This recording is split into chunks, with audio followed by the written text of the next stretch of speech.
สบายดีพ่อแม่พี่น้องที่อยู่ในลาวและอยู่ต่างประเทศและก็สบายดีพ่อแม่พี่น้องเอฟซีดังฝั่งไทยเบอร์สุขุสุกนนะ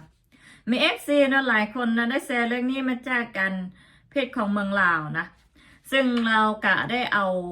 เรื่องราวของคนจีนที่โพสต์ไปและก็ได้เอาไปแปลเป็นภาษาลาวเนาะแล้วบอกว่ามักจีนนี่กล้าเว้าความจริงในประเทศลาวค่ะมันบ่ถึกทัวร์ลงเพราะคนลาวบ่ฮู้ภาษามันนะบ่ฮู้ภาษาจีนนะความหมายแต่ถ้าเป็นคนไทยเว้าแบบนี้นะโดนลาวแดงถล่มยับเหมือนมัน ซึ่งต้นเรื่องทันเอาไปแปลเป็นภาษาลาวแล้วเนาะที่คนจีนเราเขียนแล้วว่าประเทศเรานี่กำลังจะถูกคนจีนเซี่ยงไฮ้ยึดครองนะคนจีนสามารถซื้อเฮือนและที่ดินอยู่ที่นี่เพื่อลงทุนนะสร้างโรงงานอีกอย่างหนึ่งคนอยู่ที่นี่ค่าแรงถึกหลายนะเงินเดือนเฉลี่ยแม่น500หา800หยวนนะต่อเดือน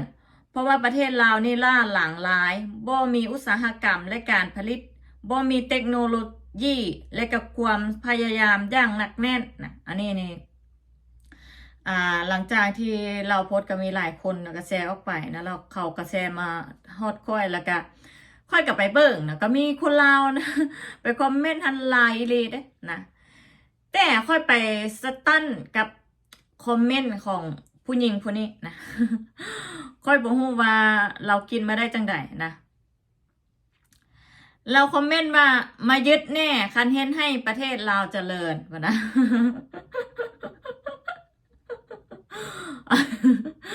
อันนี้เนี่ยคือคนลาวฮันลาวแดงนะขี้ข้านมักง่ายมักสบายแต่บ่อยากเฮ็ดนะจะบอกให้ฟังอย่างหนึ่งเด้ออันที่เจ้าบอกว่ามายึดแน่คันเฮ็ดให้ประเทศลาวเจริญน่ะเข้ามายึดนะเขามายึดแต่โดนแล้วเขาถือครองแต่โดนแล้วนะอันนี้คือความจริงเขาเว้าไปตามสภาพความเป็นจริงนะทุกมื้อนี่ไรนะจะบอกให้เขามายึดนะพวกแก้วกะได้เป็นแค่ส่วนชั้นล่างนะความเจริญพวกแก้วบ่ได้ฮู้บ่ว่าพวกแก้วจะได้อย่างนะได้เบิ่งนะเพราะว่าถ้าเกิดว่าเขาเข้ามายึดทุกมื้อนี่เห็นบ่เขาเอาคนลาวเฮ็ดเวียกนะบ่นะอีกคนที่เขามาสร้างตั้งโรงงานเขาเอาคนลาวเฮ็ดเวียกนะบ่นะเขาไม่ได้เอาเด้เขาเอาคนจีนได้มาเฮ็ดเวียกนำเขานะเจ้าสมองได้เอาตามึงได้มาเบิ่งนะเบิ่งสภาพความเป็นจริงพุ่นนะมันทึกความเข่าได้นะทึกความของจีนผู้นี้เบ้าเบิดนะแล้วก็ทึกคำเบ้าของและก็ทึกความของเพศของเมืองลาวเบ้าอีกนะว่าถ้าเกิดเป็นคนไทยเบ้านี่พวกเจ้าดิ้นไส้นะดิ้นจนบ่มีมือสิ้นสุดพุ่นน่ะทั้งคำหยาบคำหยางพวกเจ้าเอามาเบิดถ้าเป็นคนไทยเบ้านะแต่ถ้าเอิ้นว่าเป็นคนจีนเบ้าพวกเจ้าบ่ฮู้ภาษาเขาก็เลยบ่ทัวลงบ่หยังเลยเนาะและคนที่ฮู้ภาษาจีนเขาก็บ่แปลพวกเจ้าฟังอีกเพราะว่าหยังนะเขาบ่สนใจบ่ได้สนใจเหตุการณ์บ้านเมืองคือคนไทยเนี่ยโอ้ยถ้าเกิดว่าจีนมันเบ้าสิมันเบ้าความจริงออกมาเนี่ยบ่ว่าแต่ทัวละเจ้าหน้าที่กับเขากวดสอบพร้อมนะบ้านมันทึกความเขาเบ้าบอเขาเบิ่งสภาพเหตุการณ์บ้านเมืองเขาพร้อมนะอันนี้นี่เพิ่นว่า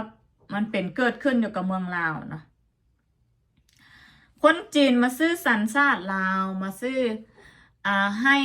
นาตาก้าที่ดินเฮือนมาซื้อเฮือนได้มาปลูกมาสร้างอุตสาหกรรมบ่มาปลูกนะอันนี้บ่แม่นปลูกมาสร้างอุตสาหกรรมนะมาสร้างเสร็จแล้วนะเขาเอาคนงานหั่นน่ะลาวหั่นมาเฮ็ดนะมาเฮ็ดเป็นแค่ลูกน้องส้นหัวหน้างานเขาก็เอามาจากจีนคือเก่าอย่างที่เขาเว้าถึกค่าแรงอยู่ประเทศลาวมันถึกอีหลีนะมันเพียงแต่ว่า500หา800หยวนซึ่งมันถึกที่สุดถ้าเทียบกับค่าแรงในประเทศเขาค่าแรงในประเทศเขาค่อนข้างที่จะสูงนะมันผิดอยู่ที่ว่าผู้นำประเทศลาวเห็นกระเศษเงินของคนจีนแล้วก็เห็นเจ้าหน้าที่ของประเทศลาวนะเห็นแค่เศษเงินของคนจีนนะเพียงแต่เศษเงินเท่านั้นที่เขาให้มานะ แต่พวกเขามาซื้อสัญชาติได้อยู่ยันลูกยันหลานคนลูกคนหลานมาอยู่นำเขาเอาลูกเอาหลานนะมาอยู่นะว่าประเทศจีนเดี๋ยวนี้เขาขยายพื้นที่ออกไปข้างนอกนะเพราะว่าอย่างเพราะว่าเศรษฐกิจประเทศเขาบ่ได้ดีได้นะเศรษฐกิจประเทศจีนหันล่มมาตั้งแต่ที่เขาอสังหาเขาล่มนะอสังหาเขาล่มที่เมื่อก่อนนั้นมันเป็นอสังหาที่มันคิดว่าเขาจะแพร่ขยายเขาไปสร้างอพาร์ตเมนต์ไปสร้างตึกสร้างบ้านสร้างเรือนขายแต่มาที่นี่หันคือมันไปบ่รอดนะแล้วเขาก็ทิ้งห้างไปบักหลายๆบ่อนเทียบใส่เมืองลาวน่ะเมืองลาวนี่นะพวกเขาจะมักมาสร้างโรงงานนะมันประเทศใดก็ยากที่พวกเขาเข้าถึงง่ายนะเอาเงินซื้อจ่ายเข้าแล้วเข้าไปเลยนี่มันง่ายก็ให้พวกเขาลั่งไหลเข้ามานะลั่งไหลเข้ามาแล้วที่นี่พวกแก้วคิดว่าพวกแก้วจะได้เห็นความเจริญนะเขาจะมาสร้างให้พวกแก้วโนจ้าคือก้อยเคยเว้ามาแล้วว่าเขาจะมาสร้างให้พวกแก้วดอกเขาสร้างให้ตัวของพวกเขาเองนะเขามาสร้างเขาได้กำไรมหาศาลเขาคนเงินออกไปคนเงินกลับประเทศเขานะเขาบางคนเขาบ่ได้มาปักหลักอยู่เป็นหลักนะเขาเพียงแต่ว่ามาเฮ็ดอาชีพอยู่ในนั้นนะมาลงทุนอยู่ในนั้นได้กำไรหลายจ่ายค่าแรงทึกนะเฮ็ดให้พวกเขามาลงทุนนะพอลงทุนแล้วเขาสามารถขยายธุรกิจของพวกเขาออกไปฮู้บ่ว่าประเทศเราเป็นอย่างเขาจึงว่ามาสร้างโรงงานหรือว่ามาลงทุนที่เป็นอุตสาหกรรมเพราะว่าถ้าเกิดว่าเขาสร้างอยู่ในประเทศเขาและ make in China นะเขาติดแบรนด์ของประเทศเขาส่งออกไปยุโรปกันยากนะ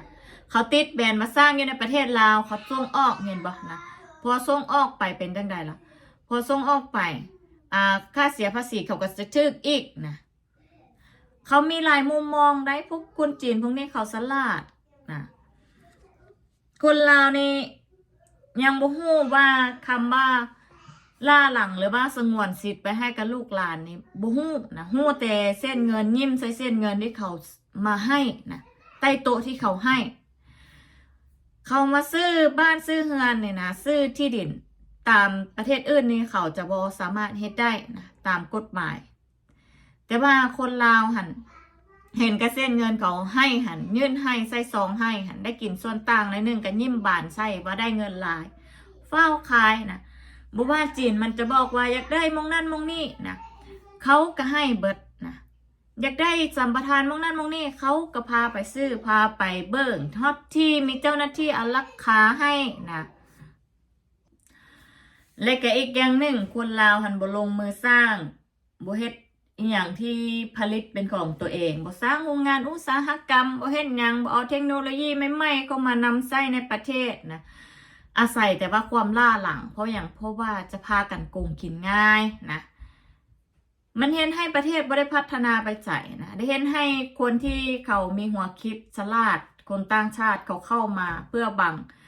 สร้างอยู่ในประเทศตัวเองแล้วหอบกอบโกยเงินกับประเทศเขาในอีกอย่างนึงหันเลิกคิดซะเด้อว่าเขาจะมาสร้างความเจริญให้พวกแก้วหันน่ะบ่มีดอกนะ